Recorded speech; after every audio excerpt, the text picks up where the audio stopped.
Hello, hello. Welcome ulit sa aming channel. Kung sa mga sumusubaybay sa aming channel, nakita nyo na nag-try namin na magpa-pre-approve doon sa mortgage broker. Pero medyo negative yung resulta. Kaya yan, pag-usapan natin kung ano ang iniisip namin na next step para sumubok na makapasok sa real estate market. Kasi may timeline naman kami within 3 to 6 months. Hindi lang namin na-expect na mahirap pala mag-pre-approve. Kasi nung una, ang bilis namin mag-pre-approve. Tapos, umabot pa nga na nasa 1 million yung na-approve sa amin dati. Yeah. Tapos, akala namin 600 to 700 magiging okay lang. Pero, hindi pala dahil sa sitwasyon. So, regardless kung meron kang down payment na, kailangan talaga yung whole picture ng financial status mo. Although, nagsimula ako na seasonal doon sa Stampede, binigyan nila ako ng opportunity na i-convert bilang CPT. Kaya hanggang ngayon nandun ako at nagpapasalamat din ako na binibigyan nila ako ng full-time hours. Yeah, so 40 hours ka, pero CPT means? So, casual part-time yun. So, yung status lang na yun, pagkasabi nga ni Jillian, na naapektuhan talaga yung dating dun.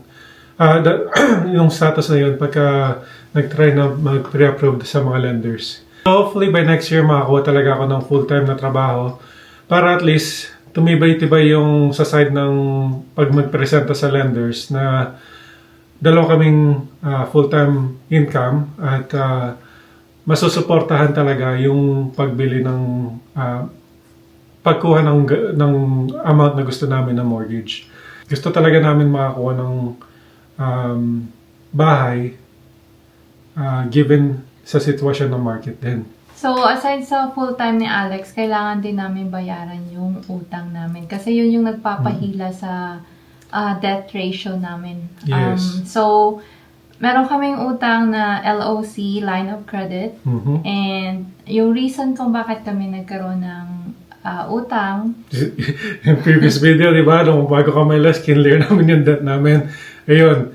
Dahil nga cleared yung debt, yun yung inana namin. Nagkaroon naman ulit kami. Yeah. Nung For good nasa reasons, Philippines kami, and alam namin babalik kami dito, may na-offer sa amin na investment property, yung boarding house. Yeah. So, nakita namin na malapit siya sa school, madaming rooms, and naisip namin na ayaw namin magpadala parati sa Pilipinas ng pera para sa daily necessities ni Rai, lalo na kay Rai, yung allowance niya, tapos yung mga gastusin doon, like yung sa caretaker, sa electric bill ng property namin. So, naisip namin, why not, no?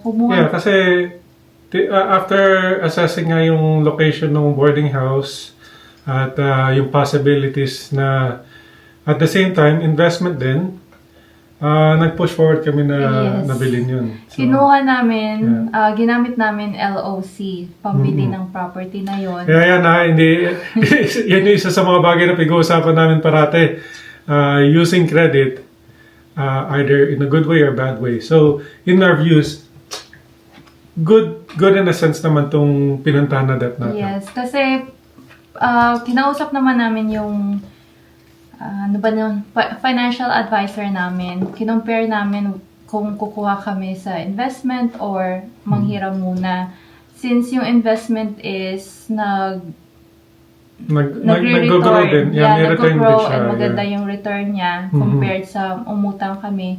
Yun yung choice na pinili namin. Pero dahil doon, nanghihila siya para hindi kami ma-approve sa amount na gusto namin na mortgage. Gusto talaga namin makakuha ng bahay and may mga paraan, although hindi ko alam kung within 3 to 6 months mababayaran namin yung utang na yan.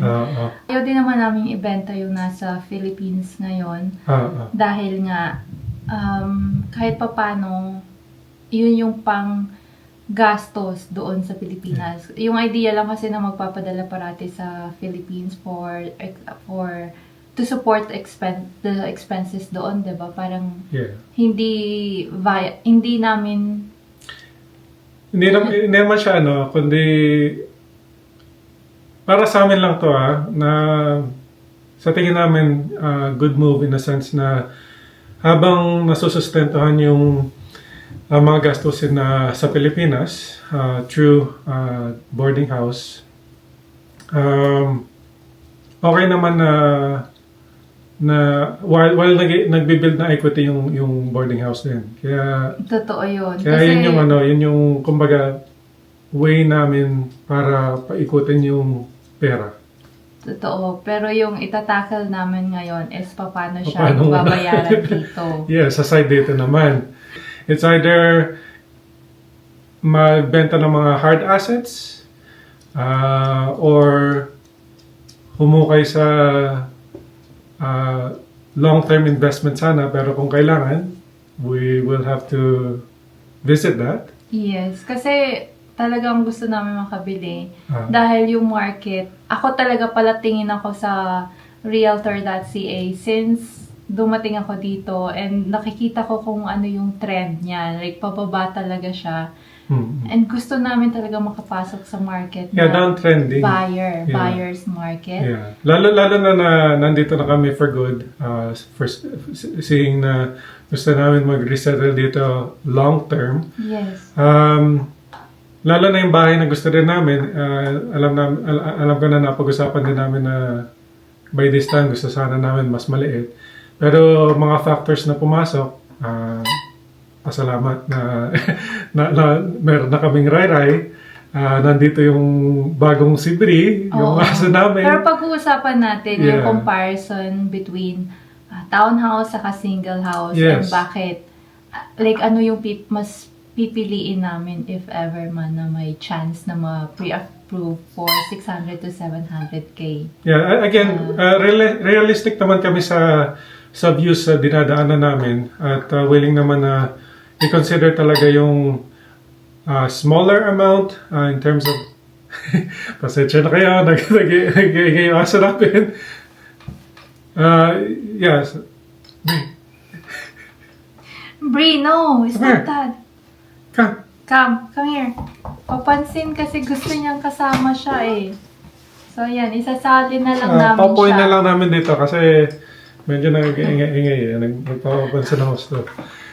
Pero ano ba? Nasa na ba tayo? Yun lang, yung ang kailangan talagang matakal sa 2026 is magkaroon si Alex ng full-time job and mabayaran namin yung utang namin dahil nga yung debt ratio, nakakahila yung line of credit dahil meron din kaming 2 cars. Yes, isa So, pa yun. yun. So, dagdag pa rin yung sa mga bayaran namin. Yeah. Yung 2 kotse. Yung isa pang Uber, yung isa nakita niyo naman ang Jeep, diba? Yeah. Na So, pang yung Jeep, ang ano naman talaga namin yun, pang... camping.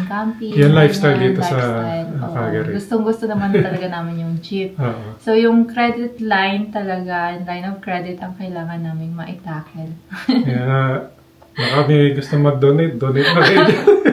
Oo, kahit kano na lang dyan. Or Piso-piso lang. abangan nyo na lang yung mga ipopost namin na ibebenta. Ito talaga yung journey na home buying namin na talaga kailangan sikasuhin muna namin yung status, kumbaga.